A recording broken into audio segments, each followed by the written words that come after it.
Ladies and gentlemen, dear friends, dear family, it is an honor and a privilege to be the president of the Royal Institution of Chartered Surveyors, an ambassador for our profession, a champion of our standards, a voice of all our 135,000 members in over 140 countries.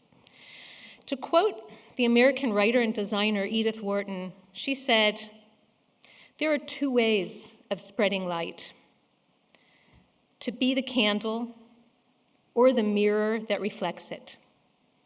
This role of president calls on me to be both. To spread light like a candle, I wish to light the path we need to take, to be a force for good in the world we live in, and to show how RICS can truly drive and support change.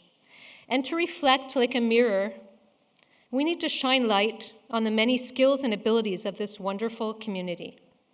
Even the smallest changes within a community like ours, when combined, can make the most profound impact. So, as I stand here tonight, I've been able to reflect on what this wonderful industry has enabled me to do in my long-standing career, and reflect upon how diverse and dynamic it can be. From my earliest professional experience, lighting the Statue of Liberty and its emblematic torch for the centennial celebration, and I'm giving my age away there, to more recently developing and running a 32 billion euro portfolio for one of the world's largest real estate asset managers. I restructured 3 billion of debt in a sale leaseback portfolio for a major German department store chain.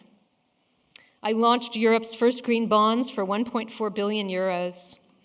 I developed the concept of Val d'Europe in partnership with the Walt Disney Company and the French government, turning 5 small villages into a town of 50,000 people. I developed shopping centers, retail parks, and a supermarket and hypermarket chain across 6 nations of South America, including one shopping center in Venezuela that Hugo Chavez liked so much that he confiscated it. I delivered the 40,000 square meter office-led development, 120 Fenchurch Street, with London's largest public open-air rooftop garden, which just celebrated 1 million visits since opening in 2019. Most recently, I founded a PropTech company that captures buildings' unrealized value by listing, gauging, and trading its components via an innovative futures contract. And closer to home, within this venerable institution, I had the honor to be a member of RICS Europe World Regional Board for 3 years, and then became the chair of the board in 2017. I also joined RICS presidential team in 2021 and was chair of the steering group that developed the RICS strategy, Future Foundations, which set out 4 pillars that are the pillars of our current 3-year plan. Those are enhancing member value and engagement, attracting a diverse next generation, strengthening trust in the profession, leading and influencing on sustainability. Many of you in the room this evening were part of this journey and of these projects.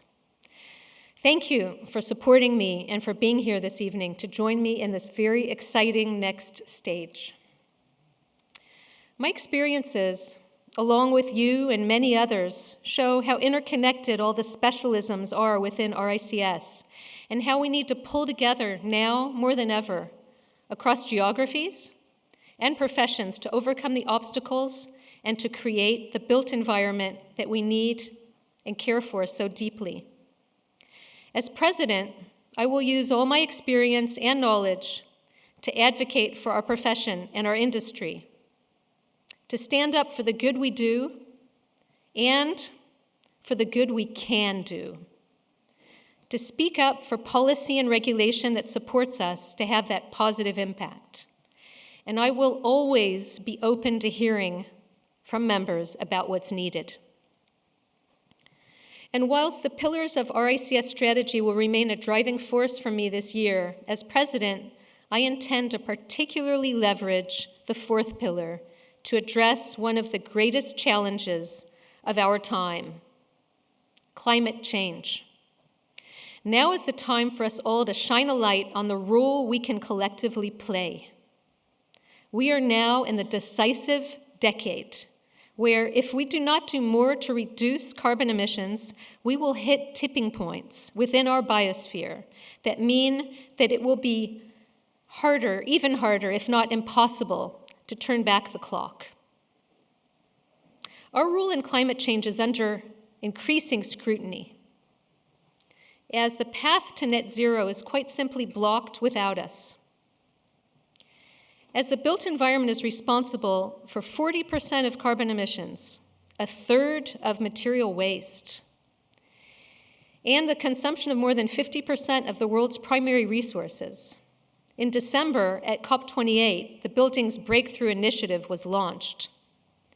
27 countries signed up to the Building Breakthrough. That's 1/3 of the world's population, 2/3 of the world's GDP, all pledged to making near zero emissions and climate resilient buildings the new normal by 2030. And that's tomorrow. Following on from COP28 in March, RICS will be joining the UN Environment Program. The first UN Ministerial Forum on Buildings and Climate will develop these pledges into an action program for the countries that have signed up, including the UK, France, the US, and China. And RICS will be there to advocate for our profession as a force for good. As president, my sustainability focus will be on two areas: decarbonization and the circular economy, because members are going to need to be ready for the demands that would be placed on them. And if this feels fast now, it will never be this slow again.